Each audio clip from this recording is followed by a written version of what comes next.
কারণ নয়, বিচার চাই সেই কারণ যাতে হয় তার জন্য দাবি তো করতে হবে। নানা রকম টাল বাহানা করে অপরাধীদের রক্ষা করার চেষ্টা তো হয়েছে, কিন্তু মানুষ তো থামছে না। মানুষ যখন থামবে না আমরাও থামবো না, আমরা তো মানুষেরই অংশ। বাংলার মুখ্যমন্ত্রী আজ পর্যন্ত নিজে একবার দুঃখ প্রকাশও করেননি।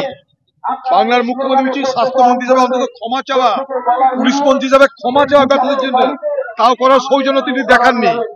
মানুষ থামছে না, তাই পাল্টা মিছিল করছে, পাল্টা তার দলের লোককে নামিয়ে দিচ্ছে ময়দানে। এসব বাংলা মানুষ মানবে না।